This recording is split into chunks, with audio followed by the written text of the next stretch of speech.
Hey guys, I'm standing here on board my brand new 39 Contender fish around, and today I want to give you a little run through on the electronics that I equipped the boat with. Electronics, especially for me, I'm a geek and I really want the best. And after having been through, half dozen boats in 10 years or whatever, I really have a feel for what works in our fishery and what doesn't.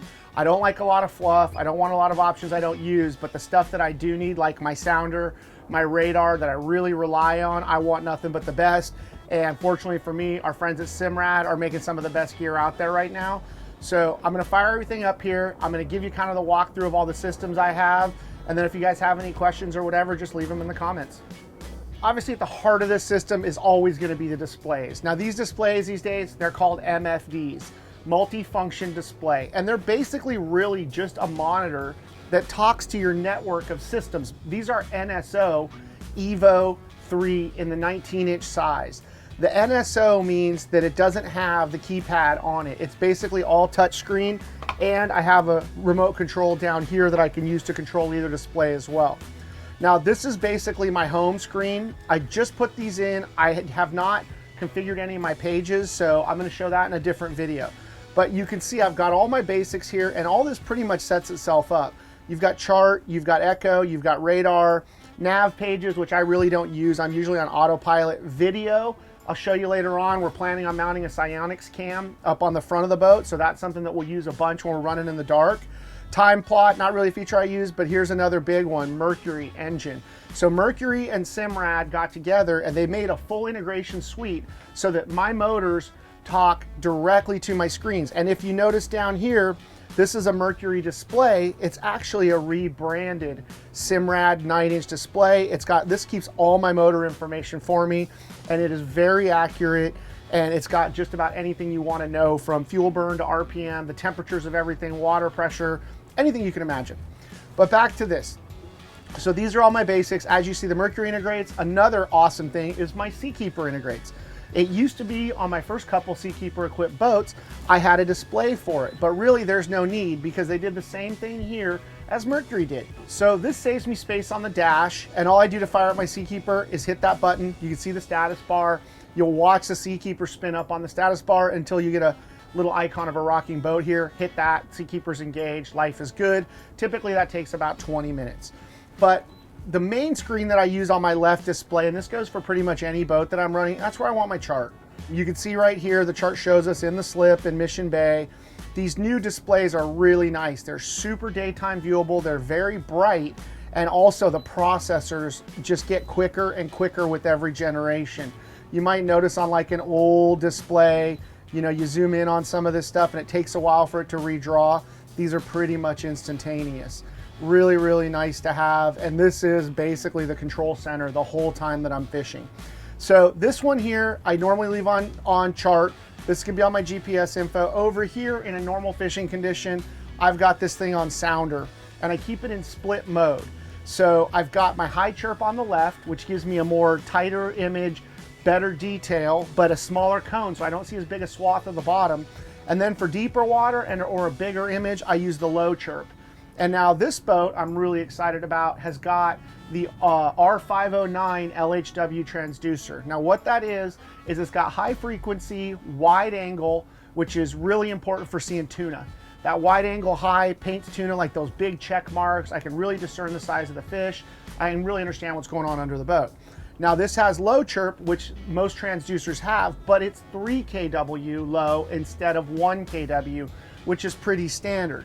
Now another thing this 509 transducer has, which I'm really excited to use, is you can see over here, if I go to frequency, I have high chirp, medium chirp, low chirp, and lowest chirp.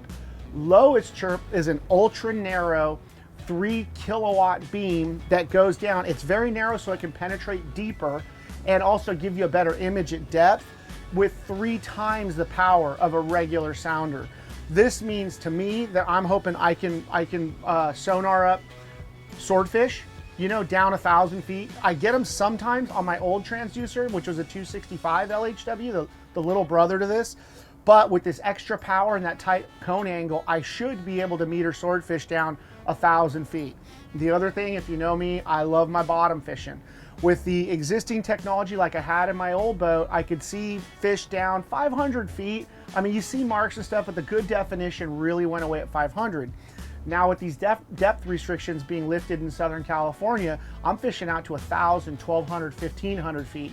A lot of that stuff I've been doing has been a blind drop or using an old spot that somebody gave me or whatever. I'm hoping I can see new bottom fish spots in water up to, 1,500 feet deep. So those are some of the basic functions. Some of the stuff that you're not seeing here is I've got the new Halo 4-foot bird radar. That's up on the roof. With that, there's a radar module that's behind the dash here. It's buried inside the boat, so we're not going to show you that.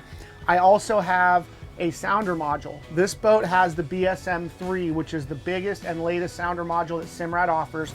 It has the power to drive multiple transducers and also a very big low frequency 3 kW transducer, which is what we have here. Some of the other stuff is I have Autopilot integration, which is huge for us, and that actually integrates with my Mercury joystick. Just another way that Mercury and Simrad work hand in hand.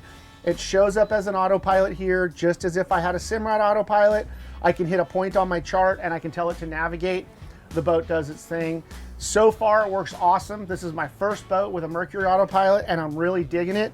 I can rotate the joystick knob and that'll give me 10 degrees, whichever direction I rotate it. And I can tap it to the side, which gives me a 1 degree increment. And it also has a autopilot engage button here and a route engage button. So everything autopilot and also docking if you need it in close quarters is right here at the joystick. Really, really cool to have. Some of the other stuff this has is it has a Sirius XM module. That'll allow me to get weather, radio, all kinds of good stuff. These displays also can be connected to an HDMI cable. Down in the cabin, I have a TV. I'm planning on putting an Apple TV down there. So we'll be able to watch the Padre game out on the water with Starlink or streaming from our phone. We'll be able to watch the video feed from the camera. Basically, this thing will act like a video display, which is really nice. So that's basically what I have connected here. Just a quick run. I got my displays. I've also got my display in the tower. Everybody's talking to each other. We've got the BSM-3 sounder module. We've got the Halo 4-foot radar and module. We've got the Autopilot integration. And that's really the core of what I need to get the job done on the water. This is a great brand new system with screens that are brand new, faster horsepower, faster refresh, sounder module, and in future videos, I'm gonna drill down into some of those features, show you how I set my screens up for my kind of fishing. Hopefully it helps you. And then also show you some of the features that this has actually on the water in real use. I hope you've enjoyed this video and kind of checking out my new electronics package on the new Contender 39. Please let us know what you'd like to see next. Leave us a comment down below and don't forget to give us a follow on our channel. Thanks so much for watching and we'll talk to you soon.